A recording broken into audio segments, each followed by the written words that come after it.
Good afternoon বন্ধুরা, কেমন আছো তোমরা সবাই? আশা করি তোমরা সবাই খুব ভালো আছো। আজ আমি কোনো ফানি ভিডিও বা রান্নার ভিডিও কোনো কিছু শেয়ার করতে যাচ্ছি না। আজ আমি তোমাদের সাথে শেয়ার করতে যাচ্ছি আমার একটি নতুন এক্সপিরিয়েন্স। বুধবার আমার ননদের বিয়ে, কিন্তু আমার শাড়ি তো কেনা হয়েছে, ব্লাউজ এখনও রেডি হয়নি। কিন্তু বিয়ে তো চলে এসেছে, এখন আমি শাড়িটার সাথে পরবো কি? কিনে তো নিয়ে এলাম সেম ম্যাচিং দেখে ব্লাউজ, কিন্তু ব্লাউজটাতেও শুধু কোনো কাজ করা নেই। আর কাজ করা যেসব ব্লাউজ বাজারে কিনতে পাওয়া যায় অনেক দাম নিয়ে নেয়। তাই ভাবলাম নিজেই একটু চেষ্টা করি, দেখি পারি কি না। ভাবতে ভাবতে আর ইউটিউবে কিছু ভিডিও দেখে আমি বাজার থেকে চট করে একটি নর্মাল ব্লাউজ আর কিছু জড়ি নিয়ে এলাম। জড়ি না, ঠিক পুঁতির চেন নিয়ে এলাম। আর যেমন ভাবনা তেমন কাজ, বসে পড়লাম মন মতন একটি ব্লাউজ তৈরি করতে। আমি কাজটি কেমন করে করলাম আর কীভাবে করলাম সেটি একটু তোমাদের সাথে শেয়ার করছি। ভালো লাগলে অবশ্যই একটি লাইক করে দেবে। আমি ব্লাউজটাকে একটু ডিজাইনার ব্লাউজ বানানোর জন্য নিয়ে নিয়েছিলাম একটি সিল্কের ব্লাউজ, তার সাথে আমি কিছু স্টোন নিয়েছিলাম, আর একটি স্টোনের চেন নিয়েছিলাম, একটি পুঁতির চেন নিয়েছিলাম, আর জামা কাপড়ে যে আঠাগুলো ইউজ করি সেই আঠাগুলো নিয়ে নিয়েছিলাম। আর এখন আমি কি করে ব্লাউজটাকে একটু ইউনিক আর ডিজাইনিং ব্লাউজ বানাই সেটা একটু তোমাদের সাথে শেয়ার করলাম। হ্যাঁ জানি হয়তো সেরকম ভালো কিছু হয়নি, কিন্তু আমার এটা প্রথম এক্সপিরিয়েন্স, প্রথম বানানো ব্লাউজ আমার কাছে বেশ ভালো লেগেছে। আর তার সাথে সাথে আমার বাড়ির লোক সকলেরই খুব পছন্দ হয়েছে।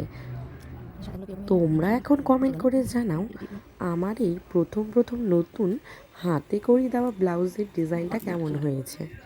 ভিডিওটা স্কিপ করো না, পুরোটা দেখো। যদি ভালো লাগে শেষে একটি মিষ্টি করে কমেন্ট আর একটি লাইক করে দিও।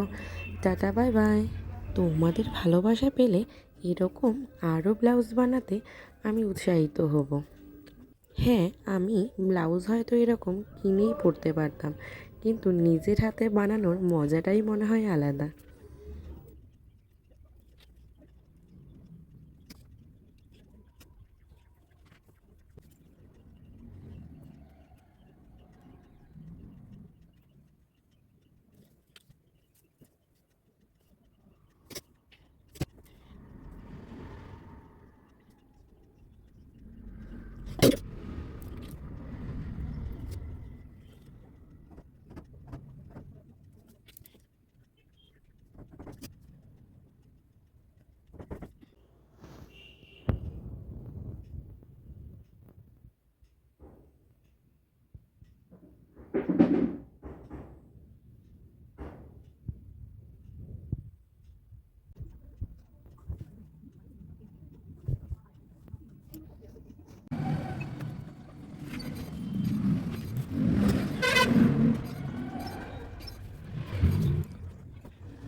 ছাড়মু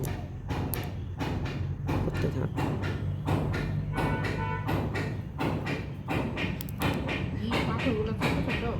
হুম